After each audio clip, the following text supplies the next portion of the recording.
인간병기 1000명, 김정은 참수부대 출범.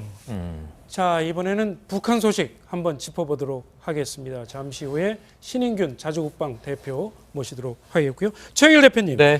참수부대 말하자면 김정은을 노린 이런 네. 부대가 당초 계획보다 2년 앞당겨서 네. 지난 금요일 날 창설이 됐습니다. 창설이 됐습니다. 발족이 됐습니다. 박수를 보내고 싶습니다. 이름하여 특수임무여단 이렇게 돼 있습니다. 지금 인원은 한 1000명 규모 정도가 되고요. 네. 자, 이게 우리가 참수작전은 그럼 누가 수행하는 거냐? 이제 육군이 수행해야 되겠죠. 지금 이제 우리 송영무 국방장관 해군참모총장 출신이잖아요. 그래서 어찌 보면 현대전은 해군과 공군의 역할이 중요하다.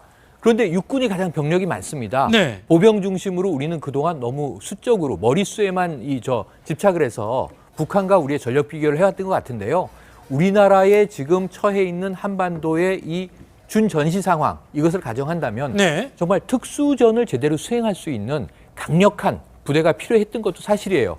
이러면 우리가 미군 이야기를 할 때 항상 부러워하는 게 네이비실이지 않습니까?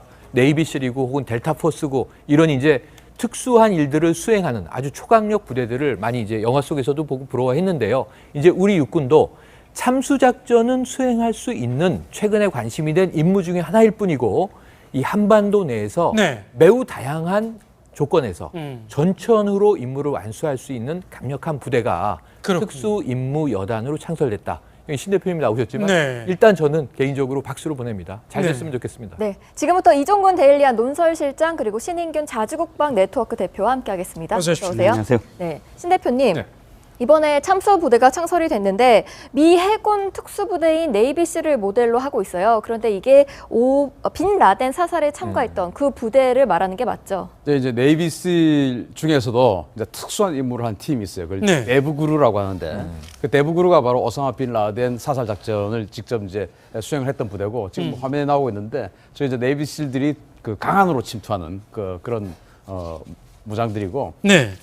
우리 그 특전사에 있는 한 개 여단을 통째로 1000명을 통째로 지금 참수부대를 바꿨는데 네이비실의 데브그루 또는 미국의 특전사라고 할 수 있는 그린베레의 델타포스. 네. 그래서 우리 한국 특전사의 델타포스, 한국 특전사의 데브그루 뭐 이렇게 보시면 되겠다 생각합니다. 그렇군요. 이번 특수부대를 구성하고 있는 병사들이 주로 이제 간부 병사들이라는 얘기를 들었는데 무기도 상당히 최첨단 무기로 무장을 하게 된다면서요. 어떤 무기를 쓰게 됩니까? 여기 병사는 없고 100% 간부죠. 네.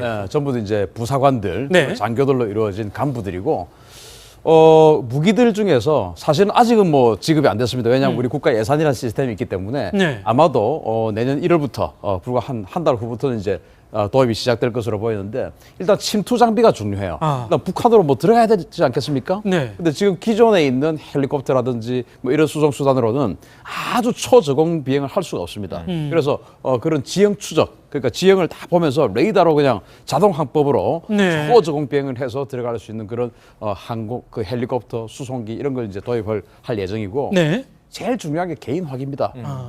저는 우리 특전사가 참 안타까운 게 정말 특수한 임무를 요구를 하고 특수한 훈련을 시키면서 무장은 그냥 일반 육군하고 거의 비슷한 걸 줘요. 그런가요? 네. 그러니까 특수한 임무를 수행하려고 하면 특수한 무기를 줘야 되는데 지금 화면 한번 보십시오. 이제 물속에서 확 총을 들고 나오지 않습니까? 예. 그러면은 우리나라 지금 제식 소총 쓰는 게 저게 이제 K2 소총인데 K2는 물에 탁 들어가 있다가 밖으로 쑥 나오면 총알이 발사가 안 될 그렇죠. 가능성이 더 높아요. K2 소총 한 장에 한 80만 원 하거든요.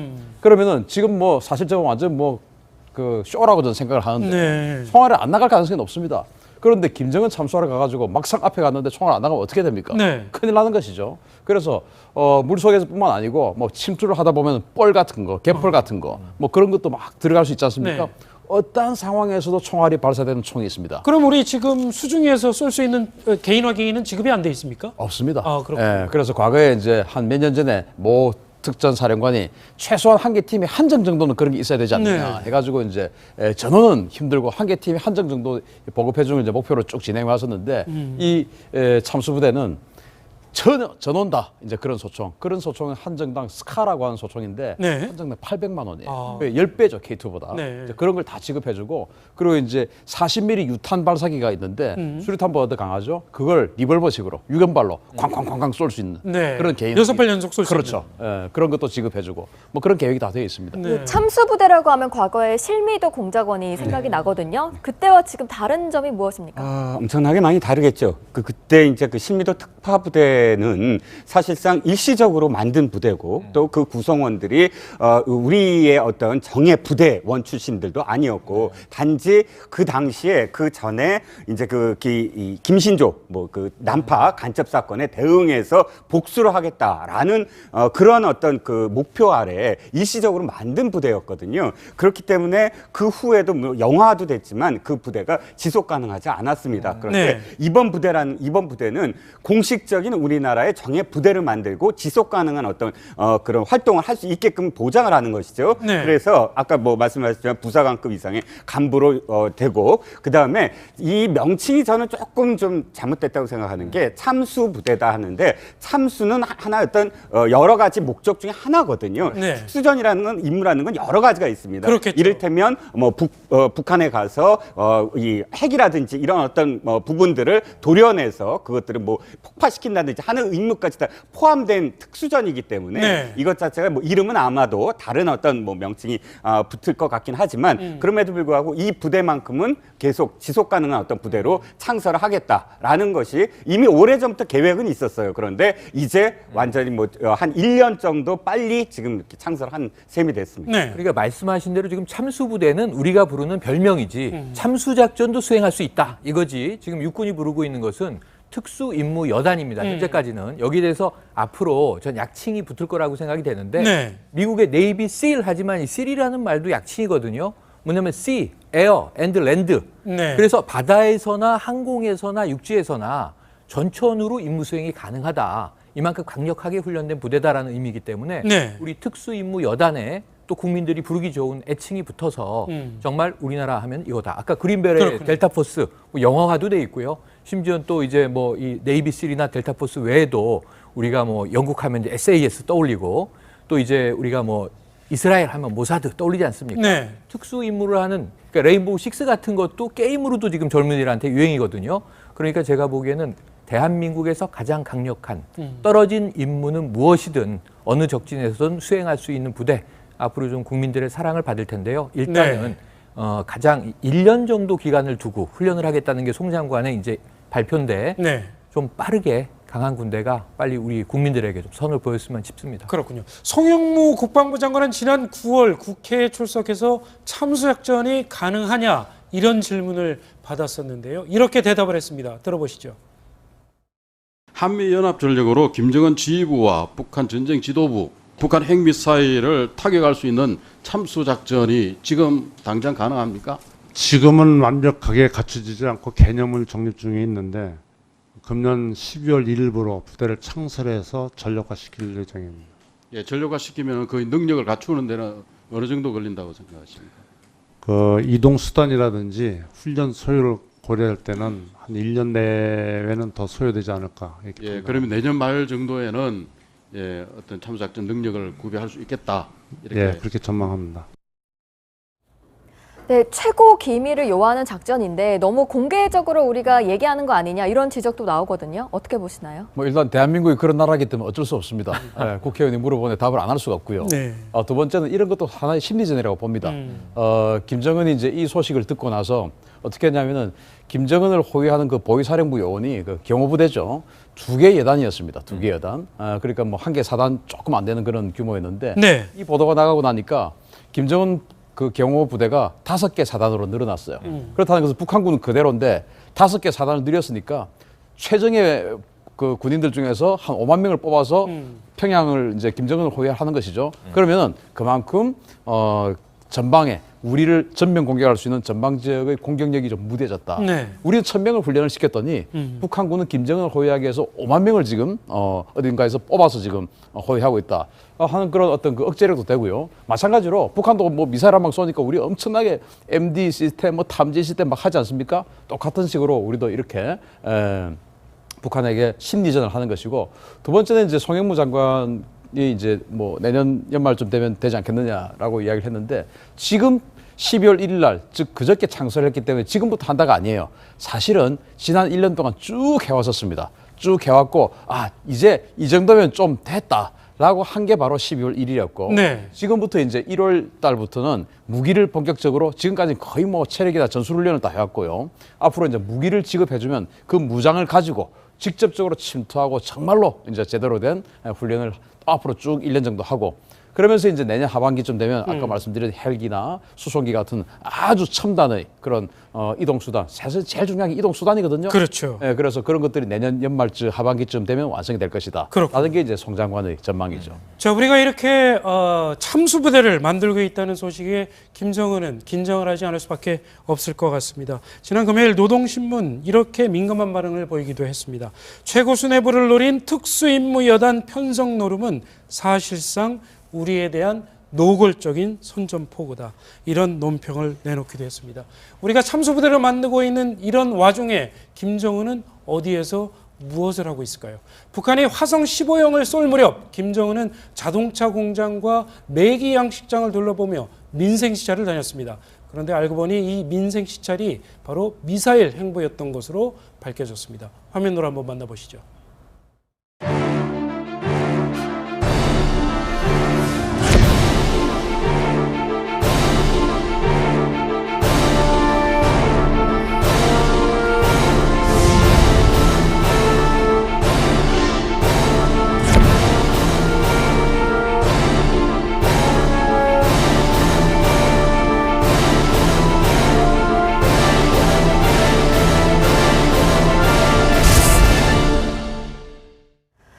김정은이 과수원, 매기농장 이런 데 가서 민생 행보를 하나 싶었거든요. 네, 그렇습니다. 그런데 이게 앞으로는 안심하게 해놓고 뒤로는 도발을 준비하고 있었던 그런 의도라고요? 그렇죠. 29일 날 미사일 발사하기 전에 21일 날이었습니다. 자동차 공장을 견학을 했어요. 네. 시찰을 했어요. 그럴 때 그때도 이게 민생행보의 일환이겠구나 생각을 했고, 또 발사하기 바로 전날 28일 날 매기 농장에 가서 또 극찬을 했습니다. 우리 그렇죠. 그 북한의 어떤 매기의 생산에 대해서. 그래서 28일까지의 어떤 보도 내용을 보면 지금 47일 동안 도발을 하지 아니했고 김정은이 계속 민생행보로 보이고 있다라는 보도, 신발 공장도 갔다 왔고 해서 라는 보도가 나왔습니다. 그런데 알고 보니까 이번에 29일 날 발사할 때 네. 하나 특이 사항이 있었어요. 이 탄도미사일을 갖고 있는 나라들 중에 9축 바퀴가 있는 이동식 발사대는 없거든요. 그러니까 다 8축 바퀴입니다. 네. 2짝씩 하면 16개 바퀴인데 그렇죠. 그날 보니까 9개 9축 바퀴, 그러니까 18개의 바퀴가 달린 그런 미사일 발사대가 네. 이동식 발사대가 이동 발사대. 보인 거예요. 네. 그러고 보니까 다시 거꾸로 돌아가서 보니까 21일 날 방문한 자동차 연합기지, 거기서 이 9축 이 이동식 발사대가 완성이 됐다는 것이죠. 그러니까 그날 갔던 것은 바로 그것 때문에 갔던 것이다. 알고 보니까. 네. 또 매기도 마찬가지입니다. 매기 농장이 순천인데 지금 발사한 곳이 다음날 발사한 곳이 이 순천으로부터 10km밖에 안 떨어져 있어요. 그러니까 어차피 지금 그 발사하는 곳으로 가기 위한 그 바로 옆에 있는 곳을 잠시 들렀을 뿐이지 네. 사실은 발사대에 가는 이 평성에 가는 그런 목적이 뚜렷하게 있었다는 것을 우리가 알 수가 있었던 거죠. 그렇군요. 그러니까 우리는 그것도 모르고 사실은 민생행보로 보이고 있다라는 제목의 보도를 했던 거죠. 네, 그렇군요. 지금 조금 전에 말씀하신 그 이동식 발사대의 바퀴를 만드는 공장에서 민생행보를 하고 있다고 전해드렸는데, 이 이동식 발사대가 사실은 우리랄지 미군이랄지 우리의 정찰 위성을 상당히 교란시킬 수 있는 전략적인 자산 아닙니까? 북한의 입장에서는 굉장히 중시하고 있는 하는 거 아닌가 이런 생각이 듭니다. 자, 핵을 아무리 많이 가지고 있다 네. 하더라도 이제 그 고정형 발사대, 예를 들어 동창리 발사장처럼 그렇죠. 고정형 발사장 뭐 몇 개 가지고 있는 상태라면 뭐 어느 날 밤에 미국이나 우리가 가서까지 폭격시켜서 발사대 없애버리면 끝나지 그렇죠. 않습니까? 뭐 아무리 핵탄두 1000개 있어도 아무 의미가 없어요. 그래서 누구든지 미국이든 소련이든 중국이든 어디든지 그동안 어떻게 핵을 발전시켜 왔냐면은 서로 간에 마음먹은 기습 공격은 누구든지 할 수 있습니다. 그렇지만은 반격을 할 수 없다면 핵 보유국이 아닌 것이죠. 네. 그래서 예를 들어서 권투를 할 때 누구든지 아무리 자기 펀치가 세도 먼저 선방이라고 하죠. 먼저 선방을 맞아서 KO가 돼버리면 아무리 주먹이 센 마이크 타이슨도 의미가 없습니다. 네. 한 대 맞고도 견디고 자기도 반격타를 날릴 수 있어야 겁이 나는 것이죠. 그 반격타를 날릴 수 있는 수단이 바로 이동식 미사일 발사대입니다. 왜냐? 네. 지금 북한에 단거리 미사일 독사라고 하는데 네. 그건 뭐 핵을 탑재할 수 없는 겁니다. 그거 포함해서 한 200대 정도. 200대 정도. 그거 빼고 스커드, 핵을 탑재할 수 있는 스커드부터 시작하면 100여 대 정도의 네. 이동식 미사일 발사대가 있는데 미국이 또는 우리가 아무리 정말 잘 탐지를 하고 잘 한다 하더라도 100대 정도의 이동식 미사일 발사대를 한 번에 순식간에 완벽하게 제압하는 것은 사실은 확률상 조금 낮죠. 네. 그러면은 예를 들어서 뭐 90%다. 그러면 이제 10%라도 10대라도 살아남아서 그중에 두어 발 정도의 핵을 장착해서 반격탄을 날린다면 그 핵 공격을 받는 우리나 미국 입장에서는 치명적인 위기가 닥쳐올 수 있지 않겠습니까? 그렇겠네요. 그러니까 내가 100% 제거를 못할 것 같으니까 공격이 주저하게 되는 이게 바로 이동식 미사일 발사대의 효과다. 그래서 미국은 이동식 미사일 발사대가 없습니다. 왜냐? 제공권을 다 잡고 있다고 생각하기 때문에 필요가 없었죠. 그런데 미국과 경쟁을 하는 다른 나라들, 즉 소련, 지금은 러시아죠. 미국에게 제공권을 뺏긴다고 생각하니까 항상 이제 미국의 전투기 폭격기로부터 도망다니면서 반격탄을 날릴 수 있는 이동식 미사일 발사대. 그래서 러시아와 중국 이런 나라들은 이동식 미사일 발사대를 발전시켜왔고 그렇군요. 북한도 마찬가지로 제공권 자체가 없는 나라이기 때문에 이동식 미사일 발사대를 지금 쭉 연구를 하는 것이죠. 네, 김정은은 최근 발사한 화성 15형의 이동식 발사 차량 타이어를 생산한 곳으로 추정되는 압록강 타이어 공장을 시찰했습니다. 들어보시겠습니다. 경례하는 최고령도 자동직께서는 공장에서 생산하고 있는 각종 다이아들과 새로 개발한 탄도로켓 자행 발사 대차의 대형 다이아들을 보셨습니다. 하나하나 쓸어 만져보시며 요란하다고 볼수록 멋있고 힘이 난다고 하시면서 공장 노동계급이 정말 대단한 일을 해놓았다고 거듭 만족을 표시하셨습니다. 네. 네, 이제 김정은의 부인 리설주 얘기로 한번 넘어가 보겠습니다. 요새 북한 여성들에게 리설주가 패션 바람을 일으키고 있다고 하는데 예. 영국의 그 케이트 미들턴 왕세 손비를 지금 모델로 하고 있다고 하는데 좀 보시기에 어떠세요? 비슷합니까? 뭐 잘 모르겠습니다. 비슷한 것 같아요, 저는. 근데 어쨌든 이설주 입장에서 따라하고 싶어 하겠죠. 그러니까 네. 유명한 사람의 어떤 지금 의상을- 화면으로 나가고 그렇죠. 있는데 비슷한데요? 패션은 좀 네. 비슷합니다. 네, 사실.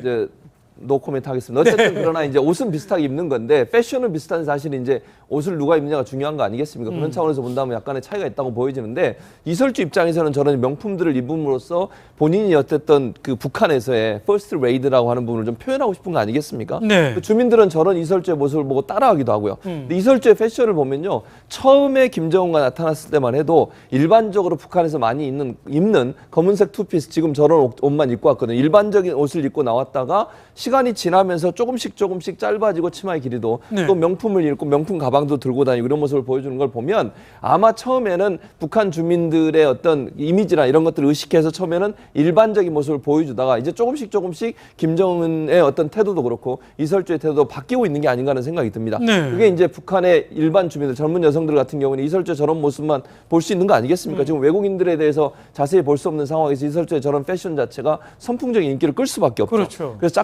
짝퉁도 많이 생긴다고 하고 있고요. 외국의 어떤 명품들을 짝퉁으로 만들어서 판매하는 것들을 구입해서, 왜냐하면 북한 주민들 같은 경우에는 비싸게 저걸 수입도 안 될 뿐만 아니라 살 수도 없는 상황이니까 비슷한 형태의 패션들을 따라하는 그런 모습으로 진화되어 가는 게 아닌가 하는 그런 생각이 듭니다. 최평동관님, 그러니까 외국에는 이런 네. 패션 아이콘들이 꽤 많은데 왜 하필이면 그렇죠. 미들턴 왕세손비를 따라하고 있습니까? 잘 생각을 해보세요. 예를 들면은 이 주로 가장 퍼스트 레이디의 대표격은 미국 대통령의 부인이에요. 네. 사실 지금 우리나라에도 이제 오지 않았습니까? 뭐 이제 트럼프 대통령 내외가 왔다 갔고 그 이전에는 미셸 오바마 같은 경우에는 전 영부인이죠.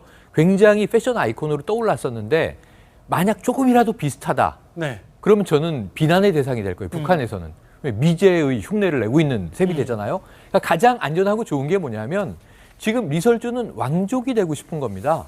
왕비로 인정되고 싶은 거예요. 네. 북한의 대중들에게. 그럼 가장 모방하기가 좋은 게 이 북한에서 매체에 보도가 돼도 크게 욕먹지 않고 네. 그러면서 세계적으로도 이 정도면 왕족이지 인정될 수 있는 게 영국 왕실이에요. 그게 어디가 있습니까? 뭐 일본의 왕실을 따라하겠습니까? 그거 아니잖아요. 그러다 보니까 영국의 왕실이 리설주에 패션 롤 모델이 확실해 보이고요.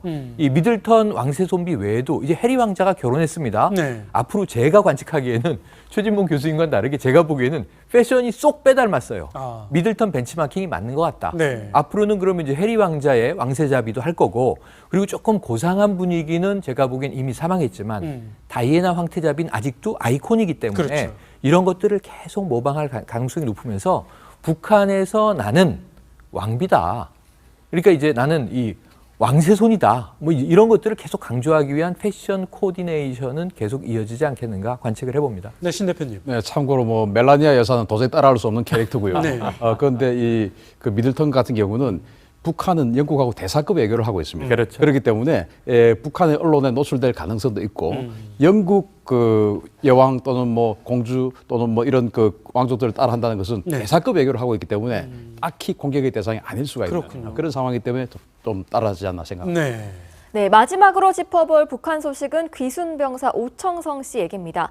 한국의 대통령이 바뀐 사실을 모른 채 귀순했다는데 이국종 교수 목소리로 들어보시겠습니다. 연예계 얘기를 많이 하세요. 네, 그렇습니다. 예, 복잡한 뉴스 이런 얘기는 안 하고. 예, 저 제일 복잡한 얘기였던 게 이제 그 전임 대통령 정도까지만 알고 있더라고요. 그래서 지금 새 대통령이 이제 정부가 꾸려진 거 그런 것도 모르고 있고 그래서 몰라요. 예, 예. 그런 걸 얘기를 해주면은 뭐 선거제도가 그렇게 정말 있냐 뭐 그런 것들을 이제 궁금해하기도 하고 젊은 청년이다 보니까 호기심도 많고 그래서 그렇죠. 남한에서 이렇게 좀 비교적 우리의 그 자유로운 그냥 일반적인 생활상을 많이 얘기해 주려고 노력을 합니다. 아, 문재인 정부 들어선 걸 모르고 박근혜 전 대통령 때까지만 아는군요. 예, 그것도 참 흥미로운 면이네요. 네, 그렇습니다. 예. 네.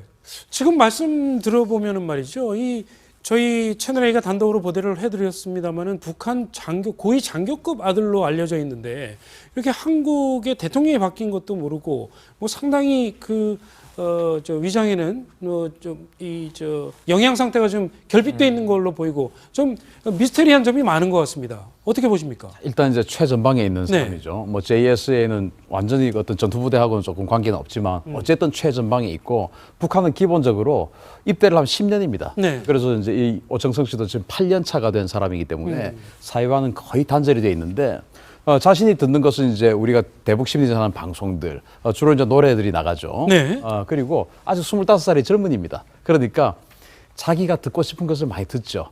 그래서 지금 이제 차량 운전병이기 때문에 그 차에도 카스테레오가 있을 겁니다. 네. 그러면은 아무리 방해 전파를 한다고 하더라도 AM 라디오 같은 경우 북한에도 들릴 수가 있거든요. 그래서 이제 그런 걸 듣다 보면은 충분히 우리의 뉴스를 들을 수가 있을 텐데 워낙 젊은이다 보니까 정말로 짬을 내서 자기가 정말 들키면 사실 총살 당하거든요. 들키면 큰일 나는 그런 상황에서 굳이 우리의 뉴스를 듣는 것보다는 음악이나 이런 것을 찾아서 듣다 보니까 네. 자신이 본인이 스스로 취득할 수 있는 정보는 자신이 듣고 싶은 것을 듣는 것이고 네. 그리고 군에서 전달해 준 정보는 거의 없기 때문에 아직도 우리 그 대통령 바뀐 것조차도 모르고 있지 않나 생각합니다. 그렇군요. 자, 이렇게 북한 소식 몇 가지 전해드렸습니다. 그 부대를 말하는 게 맞죠? 네, 이제 네이비실 중에서도 이제 특수한 임무를 한 팀이 있어요. 그걸 네. 대부그루라고 하는데 그 대부그루가 바로 오사마 빈 라덴 사살 작전을 직접 이제 수행을 했던 부대고 지금 화면에 나오고 있는데 저희 이제 네이비실들이 그 강한으로 침투하는 그런 무장들이고 네. 우리 그 특전사에 있는 한 개 여단을 통째로 1000명을 통째로 지금 참수부대로 바꿨는데 네이비실의 대부그루 또는 미국의 특전사라고 할 수 있는 그린베레의 델타 포스. 네. 그래서 우리 한국 특전사의 델타 포스, 한국 특전사의 대부그루 뭐 이렇게 보시면 되겠다 생각합니다. 그렇군요. 이번 특수부대를 구성하고 있는 병사들이 주로 이제 간부 병사들이라는 얘기를 들었는데 무기도 상당히 최첨단 무기로 무장을 하게 된다면서요. 어떤 무기를 쓰게 됩니까? 여기 병사는 없고 100% 간부죠. 네.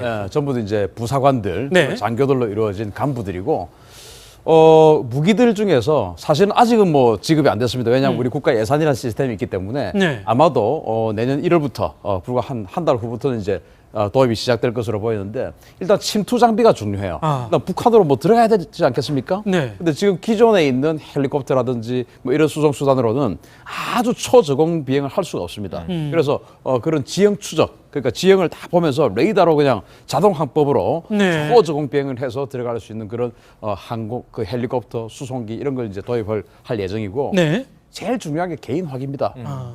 저는 우리 특전사가 참 안타까운 게 정말 특수한 임무를 요구를 하고 특수한 훈련을 시키면서 무장은 그냥 일반 육군하고 거의 비슷한 걸 줘요. 그런가요? 네. 그래서 특수한 임무를 수행하려고 하면 특수한 무기를 줘야 되는데 지금 화면 한번 보십시오. 이제 물속에서 확 총을 들고 나오지 않습니까? 예. 그러면은 우리나라 그 지금 제식 소총 쓰는 게 저게 이제 K2 소총인데 K2는 물에 탁 들어가 있다가 밖으로 쑥 나오면 총알이 발사가 안 될 그렇죠. 가능성이 더 높아요. K2 지휘부와 북한 전쟁 지도부, 북한 핵미사일을 타격할 수 있는 참수 작전이 지금 당장 가능합니까? 지금은 완벽하게 갖춰지지 않고 개념을 정립 중에 있는데 금년 12월 1일부로 부대를 창설해서 전력화시킬 예정입니다. 예, 전력화시키면 그 능력을 갖추는 데는 어느 정도 걸린다고 생각하십니까? 그 이동 수단이라든지 훈련 소요를 고려할 때는 한 1년 내외는 더 소요되지 않을까. 이렇게 예, 생각합니다. 그러면 내년 말 정도에는 예, 어떤 참수작전 능력을 구비할 수 있겠다. 이렇게 예, 그렇게 전망합니다. 네, 최고 기밀을 요하는 작전인데 너무 공개적으로 우리가 얘기하는 거 아니냐 이런 지적도 나오거든요. 어떻게 보시나요? 뭐 일단 대한민국이 그런 나라이기 때문에 어쩔 수 없습니다. 국회의원이 물어보는데 답을 안 할 수가 없고요. 네. 두 번째는 이런 것도 하나의 심리전이라고 봅니다. 김정은이 이제 이 소식을 듣고 나서 어떻게 했냐면은 김정은을 호위하는 그 보위사령부 요원이 그 경호부대죠. 2개 여단이었습니다. 2개 여단. 그러니까 뭐 1개 사단 조금 안 되는 그런 규모였는데 네. 이 보도가 나가고 나니까 김정은 그 경호부대가 5개 사단으로 늘어났어요. 그렇다는 것은 북한군은 그대로인데 5개 사단을 늘렸으니까 최정예 그 군인들 중에서 한 5만 명을 뽑아서 평양을 이제 김정은을 호위하는 것이죠. 그러면은 그만큼 전방에 우리를 전면 공격할 수 있는 전방 지역의 공격력이 좀 무뎌졌다. 네. 우리는 1000명을 훈련을 시켰더니 북한군은 김정은을 호위하기 위해서 5만 명을 지금 어딘가에서 뽑아서 지금 호위하고 있다 하는 그런 어떤 그 억제력도 되고요. 마찬가지로 북한도 뭐 미사일 한 방 쏘니까 우리 엄청나게 MD 시스템, 뭐 탐지 시스템 막 하지 않습니까? 똑같은 식으로 우리도 이렇게 북한에게 심리전을 하는 것이고, 두 번째는 이제 송영무 장관이 이제 뭐 내년 연말쯤 되면 되지 않겠느냐라고 이야기를 했는데, 지금 12월 1일 날, 즉 그저께 창설했기 때문에 지금부터 한다가 아니에요. 사실은 지난 1년 동안 쭉 해왔었습니다. 쭉 해왔고, 여러 가지 목적 중에 하나거든요. 네. 특수전이라는 임무라는 건 여러 가지가 있습니다. 그렇겠죠. 이를테면 뭐 북한에 가서 이 핵이라든지 이런 어떤 부분들을 도려내서 그것들을 뭐 폭파시킨다든지 하는 임무까지 다 포함된 특수전이기 때문에 네. 이것 자체가 뭐 이름은 아마도 다른 어떤 뭐 명칭이 붙을 것 같긴 하지만 그럼에도 불구하고 이 부대만큼은 계속 지속 가능한 어떤 부대로 창설을 하겠다라는 것이 이미 오래전부터 계획은 있었어요. 그런데 이제 완전히 뭐 한 1년 정도 빨리 지금 이렇게 창설한 셈이 됐습니다. 네. 그러니까 말씀하신 대로 지금 참수부대는 우리가 부르는 별명이지 참수작전도 수행할 수 있다 이거지. 지금 육군이 부르고 있는 것은 특수임무여단입니다. 현재까지는. 여기에 대해서 앞으로 전 약칭이 붙을 거라고 생각이 되는데 네. 미국의 네이비 실 하지만 이 실이라는 말도 약칭이거든요. 뭐냐면 sea, air, and land. 네. 그래서 바다에서나 항공에서나 육지에서나 전천후로 임무 수행이 가능하다. 이만큼 강력하게 훈련된 부대다라는 의미이기 때문에 네. 우리 특수임무 여단에 또 국민들이 부르기 좋은 애칭이 붙어서 정말 우리나라 하면 이거다. 아까 그린벨의 그렇군요. 델타포스 뭐 영화화도 돼 있고요. 심지어 또 이제 뭐 이 네이비실이나 델타포스 외에도 우리가 뭐 영국 하면 이제 SAS 떠올리고 또 이제 우리가 뭐 이스라엘 하면 모사드 떠올리지 않습니까? 네. 특수 임무를 하는 그러니까 레인보우 식스 같은 것도 게임으로도 지금 젊은이들한테 유행이거든요.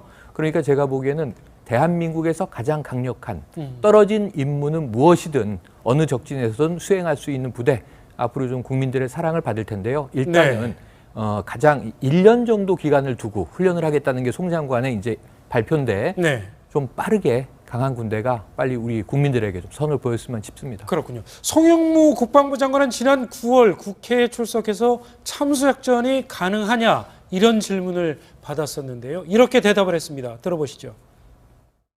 한미연합전력으로 김정은 인간병기 1000명 김정은 참수부대 출범. 자, 이번에는 북한 소식 한번 짚어보도록 하겠습니다. 잠시 후에 신인균 자주국방 대표 모시도록 하겠고요. 최영일 대표님, 네. 참수부대 말하자면 김정은을 노린 이런 네. 부대가 당초 계획보다 2년 앞당겨서 네. 지난 금요일 날 창설이 됐습니다. 창설이 됐습니다. 발족이 됐습니다. 박수를 보내고 싶습니다. 이름하여 특수임무여단 이렇게 돼 있습니다. 지금 인원은 한 1,000명 규모 정도가 되고요. 네. 자, 이게 우리가 참수작전은 그럼 누가 수행하는 거냐? 이제 육군이 수행해야 되겠죠.